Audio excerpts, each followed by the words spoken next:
ایک نیک دل آدمی نے اس سے پوچھا کہاں جا رہی ہو؟ کہنے لگی میں نے منت مانی تھی تو حضرت ابراہیم علیہ السلام کو معاذ اللہ جلانے کے لیے لکڑیاں لے کے جا رہی ہوں. تو وہ رب کریم کے بندے کہنے لگے تو ڈھونڈتی رہے گی تجھے وہ جگہ ملے گی نہیں. وہ بی بی کئی مہینے گھومتی رہی, جگہ ہی نہیں ملی جہاں لکڑیاں ڈالنی, ماری گئی. تو ہمات کا شکار ہوئے بہت سارے لوگ. تو ہمات کا بھائی, تو ہمات دین کے اندر منع ہے. تو ہمات دین میں کوئی نظر ماننا, کوئی کسی بزرگ کے مزار پہ جا کے سالے ثواب کے لیے کوئی چیز ماننا, یہ تو درست ہوا. لیکن غیر شرعی نظریں مان لینا کہ میں آگ کے گرد چکر لگاؤں گا, میں جناب وہاں جا کے یہ والا تماشا کروں گا, میں دھاگا باندھوں گا, میں رسا کاٹوں گا, میں وہاں گندے ہو سے پانی پیوں گا, ان کی شریعت اجازت, یہ توہمات ہیں, بدشگونی ہے. دین میں ان کی کوئی گنجائش. آپ نظر ماننے سے پہلے بھی کسی عالم سے رابطہ کریں کہ میں منت مانگنے لگاؤں تو کیسے ماننی چاہیے, اس کا طریقہ پوچھیں. ایسے ہی غلط چیز کی منت تھوڑی مان لی جائے گی. بہرحال آمدام برسرے مطلب حضرت ابراہیم کے لیے آگ جلائی گئی. 45 فٹ اونچی آگ ہے, پرندہ بھی اوپر سے گزرتا ہے تو نیچے گر جاتا ہے جل کے. اتنے دن لگا کے آگ جلائی گئی. اب حضرت ابراہیم کو جلایا جانے لگا ہے. یہاں تو موجیں ہے نا, جو کسی ادارے کا سربراہ ہے اس کے لیے موج ہے, کسی جگہ آفیسر بن گیا تو موج ہے, پیر صاحب کے لیے موج ہے, علامہ صاحب کے لیے موج ہے, خطیب صاحب کے لیے موج ہے. جلنا کس کو پڑتا ہے؟ وہ علی کوئی نہیں رہا اللہ ماشاء اللہ. وہ لوگ گزر گئے جو تکلیفیں سہ کے کام کرتے تھے, گزر گیا زمانہ. حضرت سیدنا ابراہیم علیہ السلام کو جلایا جانے لگا ہے تو اب اتنی بڑی آگ ہے تو ڈالیں کیسے؟ شیطان نے تجویز دی کہ منجنیق بناؤ. منجنیق, بڑے بڑے بانس باندھ کے ان کے نیچے رسا باندھو. وہ جس طرح جھولنے کے لیے جھولا بنایا جاتا ہے, اس طرح ایک منجنیق پرانے زمانے میں اس میں پتھر رکھ کے پھینکے جاتے تھے دشمنوں پہ. وہ منجنیق بنائی گئی کہ دور سے حضرت ابراہیم کو پھینکیں گے. ہاتھ حضرت ابراہیم کے باندھ دیے, پاؤں مبارک باندھ دیے, پوری زمین پہ ایک نام لینے والا خدا کا. اور اس کو آج رسیوں میں جکڑا ہوا ہے. جب پھینکا جانے لگا نا آگ میں, حوریں رونے لگیں, فرشتے تڑپنے لگے, اے اللہ یہ کیا ہونے لگا ہے؟ ایک تیرا خلیل اور وہ بھی آگ میں.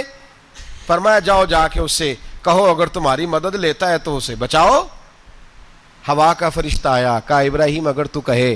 او بھائی, ان چیزوں کو کہانی سمجھ کے نہ سنا کریں, یہ داستان نہیں, یہ وہ طریقے ہیں جو ہمارے رسول نے ہمیں اپنانے کا حکم ارشاد فرمایا ہے. جو عقیدے, یہ وہ نظریات ہے جو ہمیں اوڑھنے کو کہا گیا.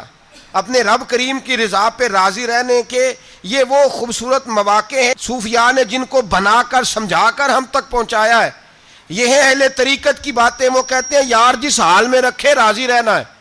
حضرت ابراہیم علیہ السلام کو پھینکا جا رہا ہے, فرشتہ آیا, اے اللہ کے خلیل اگر حکم دو تو اتنی ہوا چلاؤں کہ نمرودی جل جائیں سارے, آگ ان پہ پھینک دی جائے. آپ نے فرمایا تو جا, تجھ سے مجھے کوئی کام نہیں. تھوڑی دیر کے بعد پانی کا فرشتہ آیا, کہا حضور اتنی بارش برساؤں گا کہ آگ بجھ جائے گی. فرمایا تو جا, تجھ سے کوئی کام نہیں. اب جب منجنیق میں رکھ دیے گئے, آگ میں جانے کا لمحہ ہے, تیاری ہے, حضرت جبریل امین حاضر خدمت ہوئے. کہا ابراہیم کوئی حاجت؟ فرمایا تجھ سے کوئی نہیں. کہا چلو مجھ سے نہیں تو رب کریم سے ہی بات کر لو, مجھے پتا ہے میں چھوٹا ہوں, آپ مجھ سے مدد کیوں لو گے, رب کریم سے ہی بات کر لیں. تو حضرت ابراہیم کہنے لگے جبریل یہ بتا, رب کو نہیں پتا اس کا خلیل کس حال میں ہے؟ اسے نہیں پتا میں کس حال میں ہوں, میرے ہاتھ بندھے ہیں, پیر بندھے ہیں آگ میں, اسے نہیں پتا. بتایا تو اسے جاتا ہے جس سے خبر نہ ہو. تو اگر اسے پتا ہے تو اگر وہ جلانے پہ راضی ہے تو میں بھی جلنے کو تیار ہوں, میں تیار ہوں, میں تیار ہوں. اسے کہو ٹھیک ہے. حضرت سیدنا ابراہیم علیہ السلام کو منجنیق میں ڈال کے جو پھینکا آگ میں, یا نار کونی بردم و سلاما علی ابراہیم, اللہ نے فرمایا اے آگ میرے ابراہیم پہ ٹھنڈی بھی ہو جا اور سلامتی والی بھی ہو جا.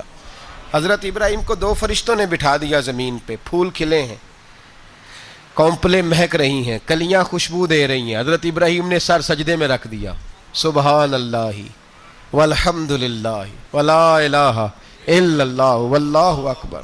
حضرت ابراہیم اللہ کی تسبیح پڑھنے لگے, رب کریم کا شکر بجا لانے لگے. نکلے وہاں سے, کچھ دن گزر گئے, نکلے, حکم ہو گیا ابراہیم علاقہ چھوڑ دو. حضرت ابراہیم علیہ السلام وہاں سے نکل کے مصر آئے، چچا کے پاس ٹھہرے، انہوں نے اپنی بیٹی جناب سارہ کا نکاح کر دیا۔ کچھ آگے بڑھے تو ایک ظالم بادشاہ سے ٹکرائے، اس نے ایک شہزادی، ایک بادشاہ کی بیٹی قید کی ہوئی تھی، جناب ہاجرہ نام تھا، ان کو قید سے چھڑا کے ساتھ لائے، حضرت لوط علیہ السلام بھی ساتھ، یہ 4 لوگوں کا قافلہ چلا، فلسطین میں جا کے پڑاؤ ڈالا، گھر بار چھوڑا، تبلیغ شروع ہوئی۔ حضرت ابراہیم کے گھر میں 2 خواتین ہیں، ایک آپ کی بیوی ہیں، ایک حضرت ہاجرہ ہے، اولاد کوئی نہیں، بڑا میوہ ہے میٹھا، گھر وہی آباد ہوتا ہے جس میں بچے روتے ہیں، گھر ہوتا ہی وہ ہے جس میں بچوں کی چنچناہٹ ہوتی ہے، بھن بھناہٹ ہوتی ہے۔ حضرت ابراہیم نے ایک بچہ روتے ہوئے دیکھا تو آنکھوں میں آنسو آئے، کہنے لگے ربی حب لی من الصالحین، یا اللہ مجھے بھی نیک اولاد عطا کر دے۔ حضرت سارہ نے سن لیا، کہنے لگی ابراہیم شاید میرے بطن سے تو آپ کو نصیب نہیں، ہاجرہ سے نکاح کر لو۔ جناب ہاجرہ سے نکاح ہوا۔ اللہ تو بڑا بے نیاز ہے، رب کریم نے حضرت اسماعیل جیسا خوبصورت بیٹا عطا فرمایا۔ بیٹا کالا سیاہ بھی ہو تو سینے کی ٹھنڈک ہوتا ہے، پر یہ تو وہ بیٹا ہے جس کی پیشانی میں نور محمدی چمکتا ہے صلی اللہ علیہ وسلم۔ حضرت سیدنا اسماعیل علیہ اتنے خوبصورت، اب جس بیوی کے ہاں بیٹا تھا، بیٹھنا اٹھنا بھی زیادہ اس کے پاس، آنا جانا بھی اس کے پاس، توجہ ادھر ہو گئی۔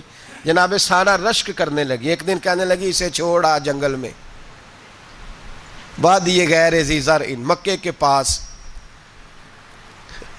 بھائی ایک بیٹا عالم دین بنا لو، کہنے لگا روٹی کہاں سے کھائے گا؟ تیرے 5 بیٹے ہیں، کو حافظ قرآن بنا، کہتے روٹی کہاں سے کھائے گا؟ وہ بچہ بھی کہتا ہے میں کہاں سے کھاؤں گا؟ حضرت ابراہیم علیہ السلام تو چند مہینے کا بچہ چھوڑ آئے، تو کہاں سے روٹی کھائی حضرت اسماعیل نے؟